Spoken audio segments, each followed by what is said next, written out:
Khalid yang udah dihilangkan juga. Hayabusa kah? Tapi MM sih menurutku mending ambil Whisking. MM gak Kalau sih aku buat MM Whisking. ya dengan tipikal kayak gini MM better karena MM kayak lebih beresiko kecil untuk bisa dipilih karena dia kan ngoprek. Yap, Atau hanya Hayabusa. saja. Berarti kalau mau mengambil satu marksman ini akan menjadi marksman satu-satunya yang ada di hierarki gitu karena bisa dibilang belum cukup tebal juga untuk hierarki. RRQ pakai tanknya pakai Matilda. Pakai tadi. pakai Mereka hanya Esmeralda menggunakan juga. Esmeralda Masih Matilda ada aja Esmeralda berarti. nanti buat bisa masuk nanti ya di mid game-nya. Oke. Teman di early game-nya memang mereka wajib buat ke sana. Masih ada Johet sebenarnya yang kebuka. Prioritas Johet yang jatuh jauh ya.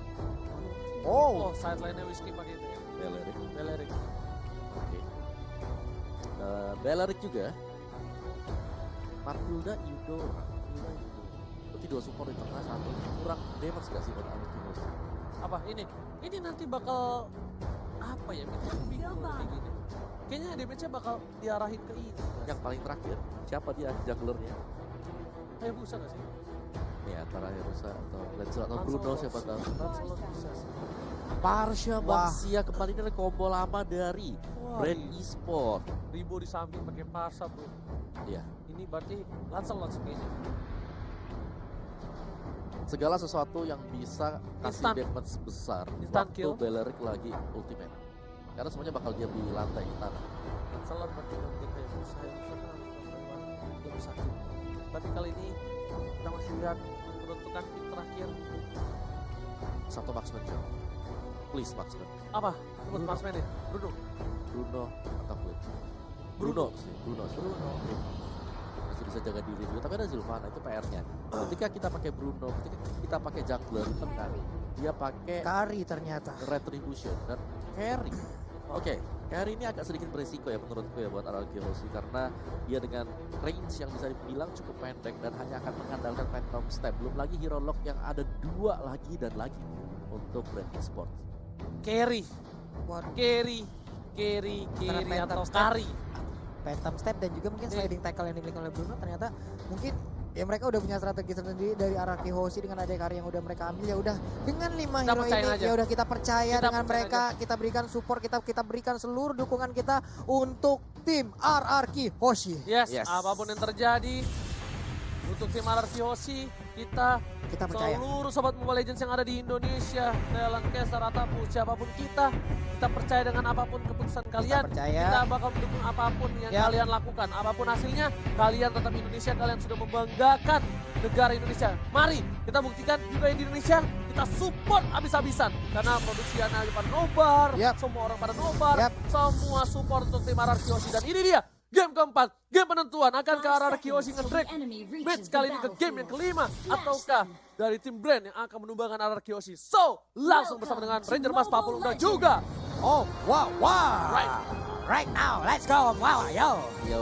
Yo dan Beleriknya tetap ya. Dia ada di side lane, dia ada di XP lane lebih tepatnya. Biar cepat buat dapetin level 4 tapi seperti yang Oji bilang tadi Ribo lagi dengan Marsha dia dengan side yang harus diwaspadai karena di sini ketika dia sudah masuk ke dalam level 4 dia bisa keliling dengan wings by wings untuk melepaskan Feather Ensang untuk membantu teman-temannya yang berada di lane yang lain karena rotasi dari Wow. hampir almost kali ini bakal ditumbangin sama seorang Finn. Tapi ternyata Finn bakal coba di take down. Masih ada satu buah yang kita harus ditinggalin. First blood didapatkan oleh seorang Lusty. But it's okay. Tadi adalah inisiasi yang cukup gagal. But it's okay. No problem. Masih bisa. Masih early game. 1 poin didapatkan untuk last bukan seorang Kaltezi. Iya, hampir aja tadi bisa mendapatkan untuk di arah purple buff-nya. Sin juga masih mengamankan ke area purple buff-nya. Tapi di bagian bawah untuk Ribo sendiri hampir aja bisa disikat habis. Sementara untuk Whisking harus balik badan dulu masuk lagi ke dalam outer turret yang dia milikin. Bener banget, bener bukan sembarang bener. Di sisi lain dari Pew bakal membuka vision dari S7. S7 sedikit kesulitan dan berhasil mendapatkan 1 buah jungle. Masih bisa. Dan di arah top lane dari Whisking, di arah bottom lane Whisking bakal coba untuk mengcover seorang Sin. Sin ingat dulu tuh dia player kari banget. Dia jago banget player kari, apalagi di season 3 langsung ada basic ke arah belakang. Bakal coba diganggu, memilih untuk mundur dari seorang Sinnya. Bakal ngebuka vision Lusty, kali ini bakal dibonyokin. Gak boleh terlalu offside. Gak boleh terlalu offside dari seorang Lusty. Oke, sementara itu ada 3 player, 4 player langsung mengepung pergerakan dari Lusty tapi masih bisa digocek. bersama lagi dengan Parsia dia mengeluarkan Feather Ice Ray gagal untuk mendapatkan satu hero tersebut. Tapi ternyata bakal dicoba visionnya dibuka oleh seorang Lusty. Dan di sana udah ada Pew, Ribo harusnya nggak punya ultimate kali ini. Kaltizi juga bakal nge-take out dan harusnya Turtle yang pertama diamankan oleh tim Brand Esports 20. Wow, ini satu hal yang sangat-sangat cepat sekali kita lihat, tapi ternyata untuk Psycho-nya malah langsung tertancap dan masuk ke dalam Imperial Justice. Tertangkap sudah untuk Matildanya. 2-0 skor, sementara R7 pun harus balik badan. Sin dan juga Finn harus melihat dari kejauhan saja, nggak bisa terlalu memaksakan untuk bisa masuk ke dalam fight itu lagi. Wow, lihat udah ada stiker dari seorang Lusty. Jangan sampai berasa mentalnya kali ini, jangan sampai ke tilting apa ya, jangan sampai kepancing lah. Kepancing. Jangan sampai kepancing. Trigger. Iya, ke-trigger omongan. Oh, ini udah nyerang psikis juga berarti nih. Iyalah. Dia sampai goyang mata-mata gitu tadi kan. Bukan main, Pak. Pede banget berarti dia kalau udah kayak begitu. Tapi ingat, ini masih bisa berlanjut bro, tenang aja. Masih semangat kita semua juga untuk mendukung tim Indonesia. Dan Kaltizi di arah mid lane bakal coba beli untuk parking terlebih dahulu. Dia parking, habis itu dia coba untuk rotasi. Yap. Dan ini harusnya coba di cutting sih. Kalau menurut aku ya, rotasinya di cutting dari Kaltizinya. Ya. Dan dengan RRQ Hoshi mereka punya Eudora. Mereka harus bisa memaksimalkan Eudora. Yap. Dengan stun, dengan pressure dari Eudora, mungkin combo juga dengan Matilda. Agar bisa mendapatkan instant burst damage skill di early game-nya. Iya, karena untuk Sylvania sendiri untuk berhadapan dengan Esmeralda sendiri mungkin dia akan agak cukup tidak mau ya, mungkin karena dengan spiral yang dia keluarkan, dengan adanya satu ataupun absen yang dia miliki itu pasti akan sangat-sangat dihindari oleh Sylvania. Tapi untuk sekarang di bagian bawah ada pertempuran antara Esmeralda dan juga Baxia. Lalu hadir sudah Cloud yang langsung mengarah ke area gold buff dan sepertinya nggak ada gangguan sama sekali, berhasil sudah dia untuk mendapatkan gold buff tersebut. Tapi Pisiko lihat di sini bakal coba untuk memukul mundur seorang Pew, dan Pew harus mundur sedikit. Lusty juga mereka tahu, mereka sabar menunggu, dan di late game nanti harusnya Sin bisa numbangi siapapun sih. Di garis depan ditumbangin dengan gampang. Tapi untuk bawa Drake game ini ke late game tanpa Sinnya terpick off atau tanpa Sinnya terganggu, itu yang susah. Betul. Dan juga Ribonya lagi dan lagi kita melihat bahwa ada rotasi yang dilakukan. Bellery kemana diikutin sama Ribo sekarang. Plus nantinya Ribo juga mungkin akan berada paling belakang ya, bagaimana untuk Araki bisa masuk ke dalam area tersebut. Sementara sekarang Turtle-nya udah mulai dicolek, ada Lusty yang memancing-mancing, Theo setengah lagi darahnya. Tapi pertempuran di bagian tengah, ada Federasi yang dikeluarkan begitu aja. Tapi jauhnya udah mulai tumbang, baik sekali. Pertempuran masih berlanjut, di Doranya pun harus tumbang. Tapi untuk Theo-nya sedikit lagi SP tersisa, tertinggal di bagian belakang. Malah langsung tertangkap juga ke arah Whisking. Memilih untuk mundur dari seorang Sin dan harus farming terlebih dahulu lagi dan lagi, keputusan yang baik. Dia tahu dia bakal bisa di take down, dia tahu dia dari powernya juga kurang lawan Kaltizi, dan dia tidak bisa menggapai Kaltizi yang mobilitasnya cukup kencang. Jadi dia memilih untuk ke arah orange block terlebih dahulu. Setelah dia settle nanti dia bakal berani untuk team fight. Tenang aja, dia butuh timing, dia butuh waktu ya Pung. Ya. Apalagi bicara soal Kari ya. Kari yang bakal bersinar nanti untuk masuk ke big game late game. Wow, ini Blazing Blade-nya oke, masih bisa tertutup dengan adanya bush yang ada di dalam Om Awa. Belum terlalu berasa ini Iya. karena di early game, tapi di late game nanti tuh bakal berasa banget, sudah bisa dipastikan. Sin masih butuh pamit terlebih dahulu di arah bottom lane. Baxianya bakal coba dihajar dan langsung tertabrak oleh seorang Psycho, diikat, tapi Sinnya masih terlalu jauh. Platizinya bakal tumbang, harusnya kali ini langsung ada roda-roda dan tidak bisa bertahan. Langsung meleduk balan hijau di arah bottom lane. Akhirnya kali ini RRQ Hoshi udah mulai mendapatkan sedikit celah untuk menumbangkan Platizi yang dari game sebelum ini nyempulinnya. Nah, ujubillah menjalin. Iya, susah banget ngejarnya. Sementara untuk Ribo udah berpindah lagi ke bagian atas, balik lagi ke side lane-nya. Sementara ada beberapa hero yang langsung berkumpul di bagian tengah, disetrum tapi masih bisa bertahan, masih bisa kabur. Wow. Tapi itu yang dibutuhkan oleh RRQ Hoshi. Gimana mereka bisa mengagetkan pemain-pemain dari Brand Esports. Tapi tadi lihat Stunnya berhasil menyelamatkan diri dari kawan RRQ Hoshi. Kali ini langsung berhasil dua cara belakang. Di cover semua orang Pisiko menahan semua damage. Dan lihat, bakal coba dipanggil kembali Finn-nya. Finn, sini Finn. Kita petir bukan sembarang petir Finn. Tapi ternyata memilih untuk mundur dari tim Brand Esports. R7 mencoba untuk melakukan cutting di sana. Ada seorang R7, Kaltizi memilih untuk mundur. Gak berhasil untuk mengcover minion di arah top lane. Dan langsung ada satu kali shot. Oh my God. Tapi sayang sekali.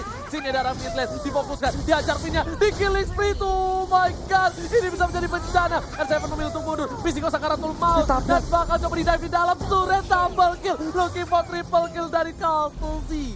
Oh my god, ini benar-benar menjadi sebuah hal yang sangat-sangat tidak baik. Tapi sekarang Blazing Duel yang dikeluarkan kembali. Whisking bisa nggak dia selamat satu terakhir? Tapi malah terkena Very Rise Strike di bagian belakang. Oh my god, ya ampun apa yang terjadi.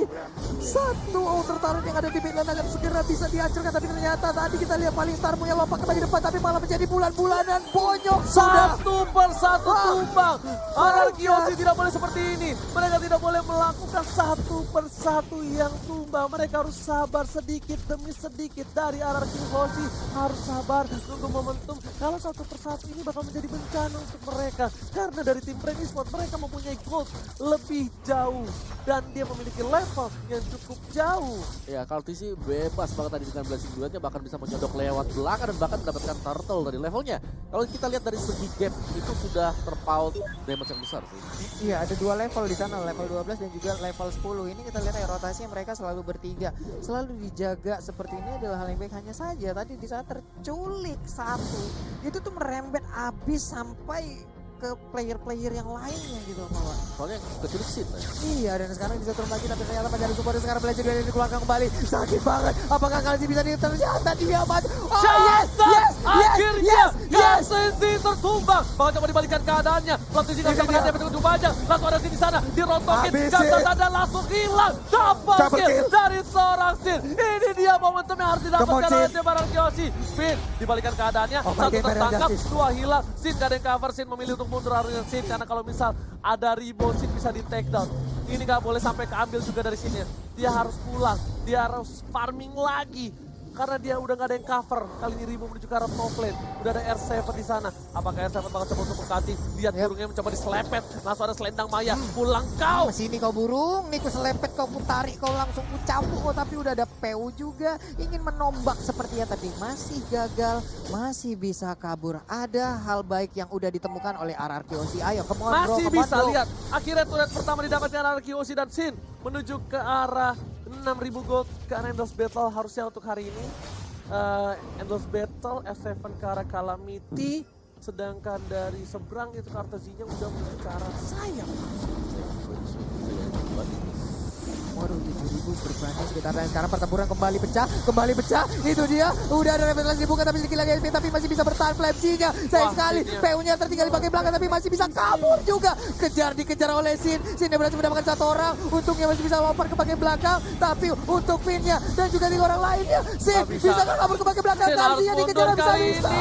Dan lihat masih coba di cover, masih ada Whisking save the day, Kartasi juga bakal coba menyelamatkan seorang Whisking lagi, tapi ternyata di sini Sinnya yang menyelamatkan seorang Whisking. Kartasi mau ngamanin Whisking tapi ternyata nggak bisa dan bagus banget dari Sinnya ketika Whiskingnya cover itu Sinnya nggak mau ninggalin Whisking karena kalau Whiskingnya ditinggalin itu mungkin beda ceritanya. Mungkin Sinnya juga bisa ditumbangin. Ini luar biasa sekali bagaimana tadi 2 orang tersebut saling cover, saling melindungi. Ada hal baik lagi kita lihat. Kemon Anarki kali masih bisa 14-8 poin sementara. Yuk bisa yuk. Pokoknya kita bisa membuat skor 2 sama dan juga nanti 3-2 kita yang sampai menuju ke grand final. Pokoknya Anarki. Masih bisa. Ayo kita masih bisa lihat momentum Psycho. Perhatikan depan. The Wild Dragon langsung harus seorang Psycho. Masih tumbangkan kill sprintnya seorang Ribo. Tapi Sinnya menuju ke arah Ribo. Tersadar Sinnya ditumbangkan tercatat. Langsung ada Blazing Duel ke arah belakang menuju ke arah seorang R7. Dia bisa terlalu besar dari seorang Kartasi. Apakah ini bakal terjadi wipeout? No, triple kill dari seorang Kartasi. R7 masih bisa bertahan. Unstoppable. Tersisa 1 orang saja. Whisking di arah mid lane. Indonesia kita lihat kali ini berada di posisi yang kurang baik. Apakah bakal coba di push langsung ke arah inhibitor dan sepertinya masih bisa diamankan oleh seorang Whisking.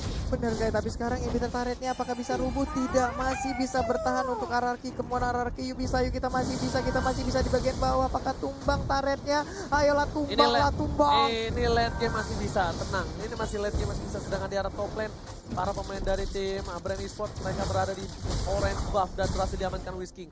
Bagus banget, setidaknya at least yang ngamanin Whisking dan menuju ke arah Lord. Kartuzi fokus banget, dia nggak peduli apapun yang terjadi, dia bakal dapetin Lord, dia pengen objektif. Dan kan ini menjadi salah satu dealer damage yang besar banget, dia udah punya Holy Crystal walaupun Wawa. Yes, itu dia PR. Sekali lagi dan lagi Ribo menjadi salah satu problematika setelah Kaltizi. Ketika mereka bisa mengamankan Kaltizi, masih ada Ribo yang dengan damage yang begitu besar dan hampir tidak ada pemain-pemain dari Arkehouse yang bisa langsung menyodok ke bagian belakang hingga ada Feather Airstrike yang dilepaskan dan itu hanya bisa bergantung dari seorang R7 saja.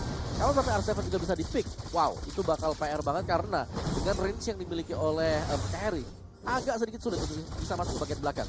Sudah dihadang terlebih dahulu di bagian depan oleh adanya Baxia.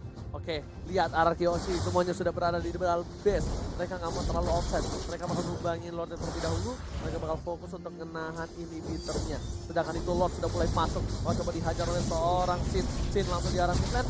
Ya, cepat langsung play situasi ke arah belakang. Mereka dari seorang langsung terlalu baik dan berhasil merupakan satu orang poin. Finn di sana tertangkap. Sin yang nggak ada yang cover. Lihat Sin yang masih bisa bertahan. Dan ternyata musuh menuju seorang Pew. Sin yang masih bisa bertahan. Memilih untuk mundur terlebih dahulu. Tapi Finn yang sudah mulai masuk menuju ke arah base dari Araki. Dan dia para pemain Araki berani berfokus. Dan dia nggak peduli apapun yang terjadi. Masih ada Master Gift. Tidak bahkan. Tapi base-nya nggak bisa bertahan. This is it. Apakah ini bakal bertahan? Masih bertahan. Tapi sayang sekali.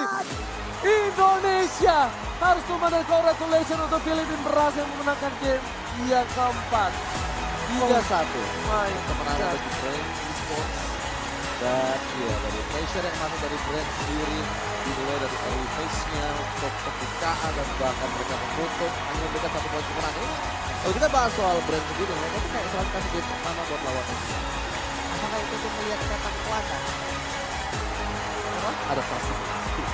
Dari Brand ya, Brand tuh selalu ngasih loh game pertama buat itu. Ya, kayak- Bisa di besok 3 kemarin kan. Iya, dari game pertama gitu kan mungkin nge-bandnya ya itu masih slow gitu kan itu. Ini kita lepasin gitu, kita lepasin apa yang akan digunakan oleh lawan dan di saat peta tim lawan kelihatan nih apa yang akan dia